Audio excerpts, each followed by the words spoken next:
Hola, hoy nos adentramos en un clásico con mayúsculas, Robinson Crusoe de Daniel Defoe.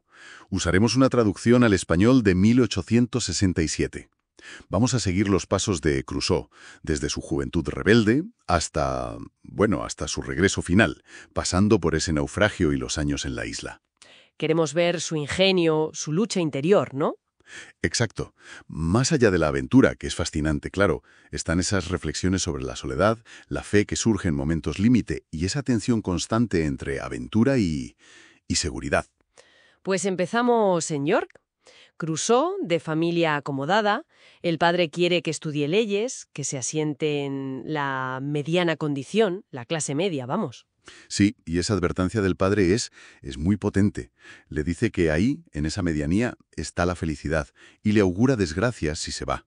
Le recuerda a su hermano mayor, muerto en la guerra. Pero él nada, ¿eh? Nada. Es un rechazo total a la autoridad paterna, a esa vida previsible.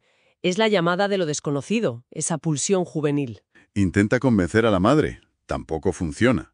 El padre, ya resignado, le suelta aquello de que será el hombre más infeliz que haya pisado la tierra. Uf, tremendo. Y al final, 1 de septiembre de 1651, se larga. Se embarca en Hull sin decir ni pío. Tenía 19 años. Y claro, casi al instante... Zaz. La primera lección. Una tormenta espantosa. Y ahí lo tienes. Terror, mareo, arrepentimiento... Sí, y hace las típicas promesas de si salgo de esta, vuelvo a casa, como el hijo pródigo. Pero es interesante ese patrón que ya se ve aquí, ¿eh? ¿A qué te refieres? A ese ciclo de arrepentimiento brutal, en pleno peligro, y olvido total en cuanto pasa la tormenta. Es verdad. Sobreviven a esa, pero luego cerca de Yarmouth, otra peor aún. El barco se hunde. Se salven por los pelos, gracias a un bote de otro barco. Un milagro, vamos. Y el padre del capitán que lo había invitado, el que lo rescata, le dice, «Chico, esto es una señal. El mar no es para ti». Una advertencia clarísima, divina incluso. Y él se va a Londres. Le da vergüenza volver a casa hecho un fracasado, pero la llamada del mar sí le hay. Es puro orgullo juvenil. El miedo a la humillación de volver puede más que el miedo al propio peligro. Esa tensión lo mantiene en marcha, a pesar de todo. Aunque su siguiente viaje, curiosamente, parece darle la razón. Va a Guinea como comerciante, invitado por un capitán honrado. Y es un éxito. Aprende navegación, gana unas 300 libras. Parece que la cosa funciona. Pero ahí está la ironía. Ese éxito temprano, en lugar de asentarlo, lo que hace es disparar su ambición. Él mismo reconoce que se llena de proyectos superiores a sus medios. O sea que ese triunfo lo encamina a... Exacto. Paradójicamente, lo pone en la senda de su mayor desastre.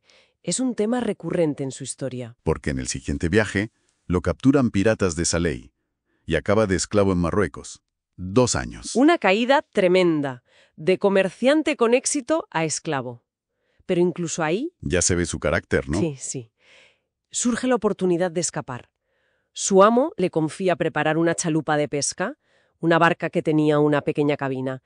Y Crusoe, muy metódico, empieza a acumular provisiones en secreto. ¿Qué tipo de cosas? Pues comida, agua, herramientas que consigue, cera, cuerdas, armas.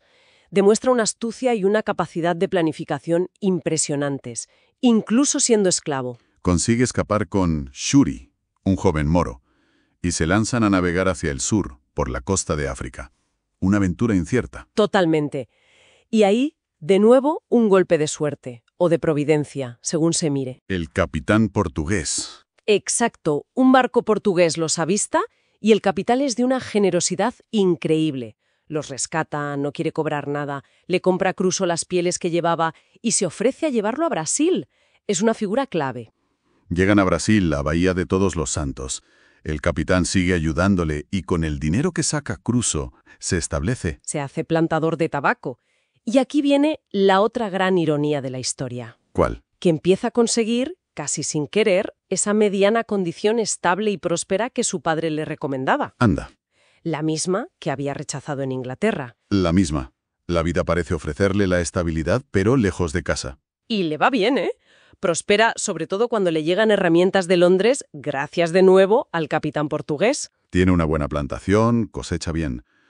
Pero claro, estamos hablando de Crusoe. ¿Se conforma? Pues va a ser que no. La prosperidad, otra vez, le genera inquietud. Vuelve a esas fantasías que terminan por ser la ruina de los comerciantes. ¿Y qué fantasía es esta vez? Otros plantadores le proponen capitanear un viaje secreto, ilegal, a África, para traer esclavos directamente, saltándose los controles y los precios altos. A pesar de que le iba bien, de que estaba consiguiendo esa estabilidad. Acepta. La ambición, el querer más y más rápido, pueden más que la prudencia. Es increíble. Incluso hace testamento antes de irse, nombrando heredero al capitán portugués, como si tuviera un presentimiento. ¿Y la fecha de partida? La fecha. Otra vez, el 1 de septiembre, justo 8 años después de escaparse de casa de sus padres. Es casi un patrón, ¿verdad? Ignora las señales, se deja llevar por el impulso y va directo al desastre. Y el desastre no tarda. Salen de Brasil y... Tormentas. Varias. Terribles. Los desvían completamente de la ruta. Acaban perdidos, lejos de las zonas de navegación habituales. Avistan tierra. Por fin. Pero justo entonces... El barco encalla, en un banco de arena. Las olas empiezan a romperlo. La situación es desesperada. Intentan llegar a la costa en el bote del barco. Los 11 que quedaban. Una última maniobra desesperada. Pero una ola enorme, gigantesca, vuelca el bote. ¿Y cruzó? Se ve luchando por su vida en el agua. Las olas lo golpean contra las rocas. Pero consigue llegar. Agotado, medio ahogado, pero vivo. Es el único superviviente. Imagina el shock. Primero, la gratitud inmensa por salvarse, pero inmediatamente después... La desolación total. Ver que está completamente solo, en una tierra desconocida, sin nada, temiendo a las fieras, la desesperación es absoluta. Pasa la noche aterrado subido a un árbol. Y a la mañana siguiente ve algo. Ve que la marea ha acercado los restos del barco a la costa. Y ahí cambia el jeep, ¿no? Totalmente. La desesperación da paso a la acción, al pragmatismo puro de la supervivencia. Nada está el barco. Y empieza la operación rescate. Exacto. Qué ironía, ¿no? Si se hubieran quedado en el barco, quizás se habrían salvado todos. Pero ahora, para él, solo cuenta sacar todo lo útil posible. Construye una balsa, un trabajo enorme. ¿Y qué carga primero? Lo esencial. Comida, sobre todo galleta. Bebida, ron que había. Herramientas fundamental, el cofre del carpintero. Dice que era más valioso que todo un cargamento de oro. Claro, para construir, para hacer cosas. Y armas, claro. Escopetas, pólvora, espadas. Materiales diversos. Piensa a corto y largo plazo. Es impresionante su lógica bajo esa presión. Consigue llevar varias balsas a tierra, luchando contra las corrientes. ¿Sí? Observa las mareas. Busca una cala protegida. Muy metódico. Explora un poco los alrededores. Sube una colina. Y confirma lo peor. Es una isla. Rodeado de mar por todas partes. A lo lejos, solo unos escollos y 2 islitas pequeñas. Está aislado. Elige un sitio para instalarse. Cerca de agua dulce, en un lugar que pueda defender y con vistas al mar, por si acaso. La esperanza del rescate, aunque sea mínima, siempre está ahí. Y empieza a construir su fortaleza. Su castillo, como él lo llama. Primero una tienda apoyada en una roca, luego una empalizada semicircular, doble, con estacas y cables del barco. Reforzada con césped y tierra. Y luego excava una cueva detrás. Para almacenar y tener más seguridad. Un trabajo brutal, con herramientas muy básicas. Piensa que para hacer tablones tenía que tallar troncos enteros a base de hacha. ¡Qué perseverancia! Increíble. Y mientras, sigue yendo al barco a por más cosas. Velas, cuerdas, clavos, más pólvora. Hasta que una noche, una tormenta destroza los restos del barco definitivamente. Ya no queda nada, pero ha salvado todo lo que podía. Sí, siente una mezcla de satisfacción por haber recuperado tanto y de tristeza por la pérdida final del navío. Y a partir de ahí empieza a organizar su vida en la isla, a crear una rutina. Clava un poste grande y hace muescas para llevar la cuenta de los días. Empieza el 30 de septiembre, día del naufragio. Se fabrica una mesa, una silla. Aprende a cazar las cabras que hay en la isla. Y empieza a escribir un diario mientras le dura la tinta. Y ahí es donde hace esa reflexión tan curiosa del debe y haber. Cuéntanos eso. Pues es como una contabilidad de su estado de ánimo. Anota lo malo. Estoy aislado, no tengo ropa, estoy solo. Pero al lado, busca activamente lo bueno. Estoy vivo, tengo comida, no hay fieras peligrosas, el clima es bueno. Es una forma de de mantener la cordura, ¿no? Exacto. Es una herramienta psicológica consciente. Obligarse a ver lo positivo, a sentir gratitud en medio de la desgracia, para no hundirse en la desesperación. Amplía la cueva, le hace una salida trasera por seguridad, improvisa una lámpara con sebo de cabra, y entonces ocurre algo inesperado con unas semillas. Sí, el milagro de la cebada y el arroz. Había sacudido un saco con restos de grano para los pollos que llevaba el barco, y tiempo después ve crecer plantas. Él lo interpreta como una señal divina directa. Aprende a cultivarlo por ensayo y error, descubriendo las estaciones de la isla. Pero entonces cae enfermo. Muy enfermo. Sí, una fiebre muy alta, escalofríos, probablemente malaria, y ahí toca fondo. Es el terror a morir solo, ¿verdad? Exacto, el terror absoluto. Y en esa desesperación, reza. Reza de verdad, por primera vez desde aquella tormenta de Yarmouth cuando era joven. Tiene un sueño terrible, una visión. Una figura amenazante bajando de una nube negra con un arma. Lo interpreta como el juicio divino. Es una crisis espiritual total. Empieza a leer la Biblia que había rescatado del barco. Y ahí empieza a conectar las cosas. Reflexiona sobre su vida abominable, como él la llama, sobre cómo ignoró las advertencias de su padre, cómo todo se ha cumplido. Siente una culpa enorme. Pero también encuentra consuelo, ¿no? Sí, encuentra un versículo clave. Invócame en el día de la angustia, yo te libraré, y tú me honrarás. Se aferra a eso. Y curiosamente usa tabaco que había rescatado como medicina. Sí, lo masca, hace una infusión con ron, inhala el humo, siguiendo una costumbre que vio en Brasil. Y tras una oración sentida, cae en un sueño profundo, reparador. Y a partir de ahí empieza a mejorar. Esa experiencia lo cambia por dentro. Completamente. Su concepto de liberación se transforma. Ya no es solo escapar físicamente de la isla, es liberarse del peso de su culpa, de su vida pasada. Encuentra una nueva paz, una aceptación de su destino mediada por la fe. Ya recuperado, explora más a fondo la isla. Y descubre un valle interior precioso, muy fértil, con frutas, agua fresca, un pequeño paraíso. Recoge uvas, limones, limas, aprende a secar las uvas para hacer pasas. Es tentador quedarse allí, ¿no? Mucho. Se lo plantea seriamente, mudarse a ese lugar más agradable, pero toma una decisión racional. ¿Cuál? Decide quedarse cerca de la costa. La prioridad sigue siendo la posibilidad, aunque sea remota, de ser rescatado por un barco. Es una decisión estratégica que pone por encima de la comodidad, aunque sí se construye una especie de casa de campo en el valle. Y sigue adaptándose. Domestica un loro, al que llama Paul. Empieza a capturar cabritos para criar un rebaño. Sí, pensando a largo plazo, sabe que la pólvora y las municiones no durarán siempre. Necesita una fuente de alimento sostenible. Construye corrales. Se fabrica ropa con las pieles de las cabras que caza, un parasol para protegerse del sol. Se vuelve totalmente autosuficiente. Y crea su propia sociedad. Él, el perro que sobrevivió del barco, los gatos que también llegaron, el loro, las cabras, su pequeña familia. Y reflexiona sobre eso, ¿no? Sobre su vida. Sí, llega a sentirse bastante contento. Compara su vida simple, segura, sin las preocupaciones del mundo civilizado, dinero, envidias, ambición, con lo que dejó atrás. Parece haber encontrado, irónicamente, una forma de paz en esa soledad, una versión de la mediana condición, pero en aislamiento. Intenta construir una canoa más grande para explorar los alrededores de la isla.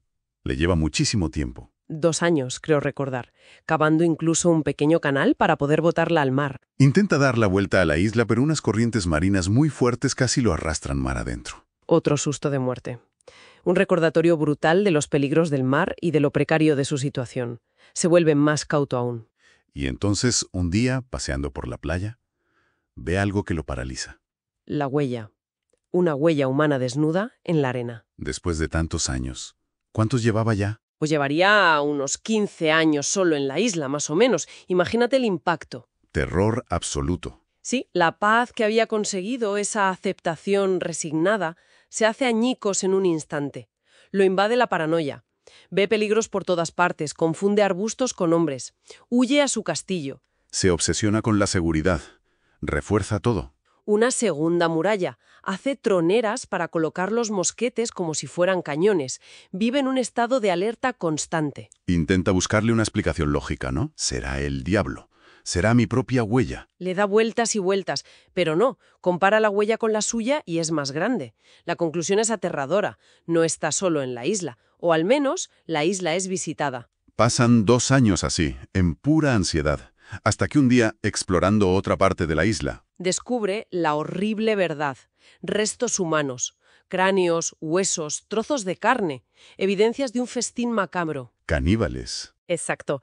Comprende que tribus del continente usan esa parte de la isla para sus rituales caníbales, con prisioneros de guerra. Su primera reacción es de horror, de indignación. Quiere vengarse. Planea una emboscada. Busca el lugar perfecto para atacarlos cuando vuelvan. Quiere exterminarlos. Pero luego empieza a reflexionar. Sí, se produce un debate interno muy interesante. Primero, moral. ¿Tiene derecho a intervenir? A erigirse en juez y verdugo de gente que directamente a él no le ha hecho nada. Y luego, práctico, ¿no? Claro. ¿Y si se le escapa alguno? ¿Y si vuelven para vengarse? El riesgo es enorme. Así que finalmente la prudencia y quizá esa nueva perspectiva moral que le dio su conversión le hacen cambiar de idea. ¿Qué decide entonces? Ocultarse, mejorar sus defensas, ser invisible. Traslada la canoa a un lugar secreto. Construye un horno subterráneo para hacer carbón vegetal sin que se vea el humo. Pasa una estrategia de ocultación total. Pasan otros 15 meses de vigilancia constante. Y un día, vuelven. Ve llegar 5 canoas, unos 30 hombres. Observa desde su puesto de vigilancia, aterrado. Ve que traen 2 prisioneros para su festín. Matan a uno allí mismo. Y el otro, de repente, echa a correr. Y corre directo hacia donde está escondido Crusoe. ¡Qué momento! Lo persiguen 2 caníbales. Y ahí Crusoe tiene que tomar una decisión en segundos. La cautela de años contra la compasión, contra la posibilidad de tener, por fin, un compañero. Y decide intervenir. Sí. Sale de su escondite y dispara. Abate a los 2 perseguidores. El hombre rescatado al principio le tiene pánico a Crusoe, claro, normal. Pero Crusoe lo calma, le hace gestos amistosos y el rescatado, a quien llamará Viernes, muestra una sumisión y una lealtad absolutas desde el primer momento. Incluso remata a uno de los caníbales heridos con la espada de Crusoe. Sí, un gesto que sella esa alianza. Para Crusoe es el fin de 25 años de soledad absoluta. Empieza una etapa completamente nueva. ¿Y cómo es Viernes?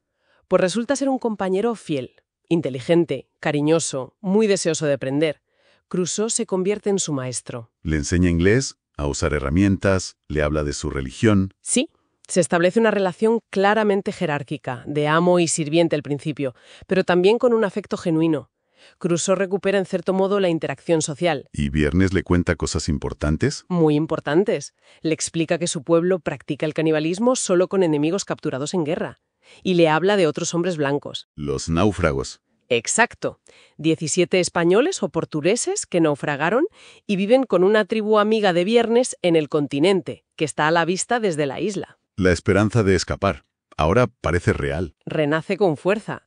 Ahora tiene un aliado y la posibilidad de contactar con otros europeos. Empiezan a planificar. Construyen juntos una barca más grande capaz de hacer la travesía al continente. Preparan provisiones. Crusoe ya no piensa solo en sí mismo. Planifica para un grupo. Su rol ha cambiado totalmente. Es un líder. Pero antes de que puedan zarpar, llegan más caníbales. ¿Otra vez? 3 canoas esta vez, y traen prisioneros. Crusoe y Viernes deciden atacar para rescatarlos. Sí, ya no se esconden. Y resulta que los prisioneros son el padre de Viernes y un español, uno de los náufragos de los que había hablado Viernes. Increíble. Ahora son 4 en la isla. El reino de Crusoe se expande. Ahora tienen más responsabilidades. Tienen que planificar la llegada de los otros españoles, sembrar más grano para alimentar a todos. Se convierte definitivamente en el gobernador de la isla. Totalmente. Organiza, planifica, dirige.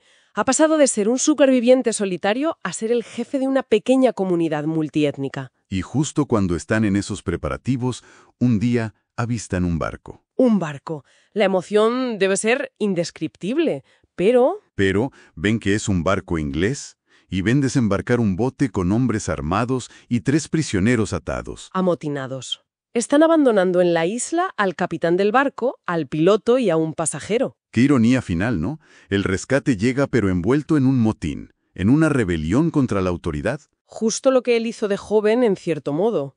Es como si la vida le pusiera un espejo delante. Ahora él está en posición de poder y tiene que decidir cómo actuar frente a esa rebelión. Se acerca con cautela, habla con el capitán prisionero, le ofrece ayuda. A cambio de pasaje para él y para Viernes, claro. Y ahí vemos al Crusoe estratega militar en plena acción. Traza un plan. Usa su conocimiento de la isla a la perfección. Y su arsenal.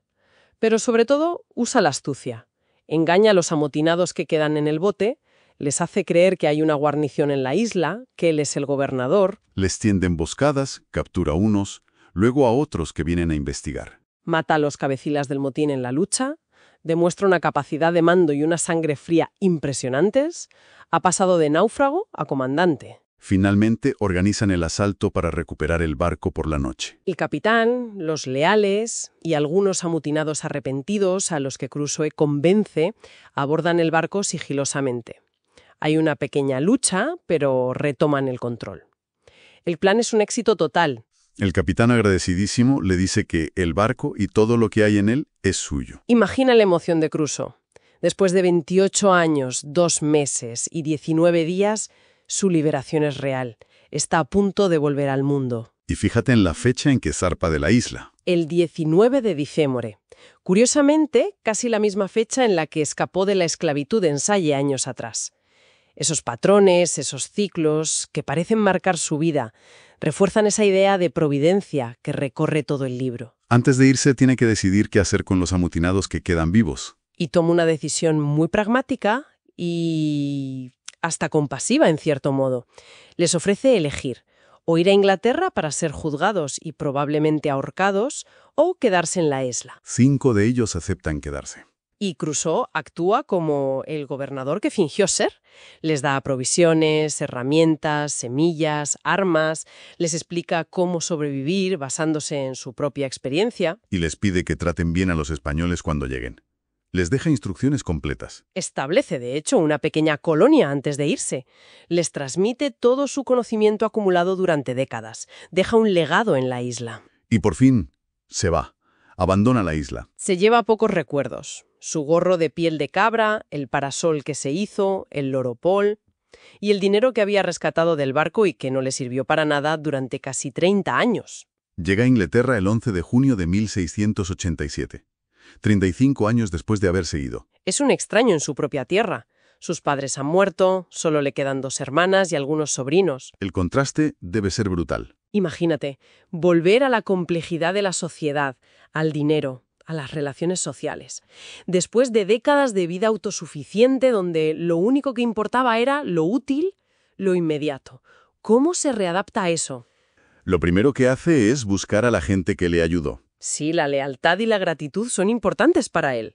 Encuentra a la viuda del capitán que lo ayudó al principio, que está en la pobreza, y la ayuda económicamente. Y luego viaja a Lisboa. A buscar al capitán portugués. Sí, gran benefactor. Sí. Quiere cerrar ese círculo también. Y en Lisboa se lleva la última gran sorpresa de su vida. La noticia sobre su plantación en Brasil. Exacto. Resulta que la plantación que dejó ha prosperado de forma increíble durante todos esos años. Sus socios murieron, pero las cuentas se llevaron bien. Parte de las ganancias las administró el Estado, un monasterio. Y con la ayuda del capitán portugués y documentos legales. Reclama lo suyo. Y recupera. Una fortuna. Más de 5.000 libras esterlinas de la época en efectivo y una renta anual enorme de la plantación. Increíble. La ironía final. Total. El hombre que aprendió a valorar la vida más simple, que sobrevivió con lo mínimo, se convierte de la noche a la mañana en un hombre inmensamente rico. Es tan fuerte el shock que le da un vaído, ¿no? Sí, sufre un colapso físico al enterarse de la magnitud de su fortuna. Es casi bíblico, como la historia de Job. Recompensa generosamente al capitán portugués, claro. Con creces. Le da una buena suma y una renta anual vitalicia a él y a su hijo. También envía regalos a sus hermanas y a la viuda de Londres. Arregla todos sus asuntos. Descarta volver a Brasil por temas religiosos y prácticos. Y finalmente vende la plantación. Y así se cierra el círculo completo. El joven rebelde que huyó de casa buscando aventuras acaba siendo, tras pasar por todo tipo de pruebas extremas, un hombre rico, estable, reintegrado en la sociedad. Reflexiona sobre su vida, ¿no? La ve como guiada por la providencia. Sí, a pesar de todos los errores y las desgracias, siente que ha habido una mano guiándole. Aunque admite que esa inquietud por viajar, por la aventura, todavía le queda dentro. Y con esto llegamos al final de este repaso tan intenso a la vida de Robinson Crusoe. Una auténtica odisea. Hemos visto de todo: supervivencia extrema, el ingenio humano llevado al límite, la lucha contra la soledad más absoluta, el despertar de la fe, el choque cultural, la ambición, el arrepentimiento. Es una historia de supervivencia, por supuesto, pero va mucho más allá, ¿verdad? Sin duda, es una exploración profunda de la condición humana. La necesidad de encontrar un orden en medio del caos, un propósito cuando todo parece perdido, una conexión con algo superior. La capacidad de adaptación es asombrosa. Increíble. Pero también vemos las contradicciones, el miedo que lo paraliza, la ambición que lo pierde una y otra vez. Es muy humano en sus defectos también. Entonces, ¿con qué nos quedamos? ¿Cuál es la gran lección, si es que hay una? Es difícil decirlo. Quizá que somos capaces de mucho más de lo que creemos cuando nos enfrentamos a la adversidad, y que la búsqueda de sentido es fundamental para sobrevivir, no solo física sino también psicológicamente. Y para darle una última vuelta. Sí, hay algo interesante para pensar. Crusoe, cuando está solo, ¿qué hace? No vive como un salvaje. Recrea, a su escala, la sociedad de la que huyó. Trabaja la tierra, acumula bienes, establece una jerarquía con sus animales y luego con viernes. Construye una especie de civilización en miniatura. Es verdad. Y luego, cuando vuelve al mundo civilizado, después de décadas valorando la vida simple y autosuficiente, ¿qué hace? Abraza inmediatamente la riqueza, las estructuras sociales, se preocupa por su estatus. Entonces, La pregunta es, ¿qué nos dice eso? Que esa atracción por la sociedad, por la mediana condición de la que hablaba su padre, por la comodidad, la riqueza, la estructura, es algo casi inevitable, incluso después de haber vivido una alternativa tan radical. Tenía razón el padre al final sobre la naturaleza humana. Da que pensar, ¿eh?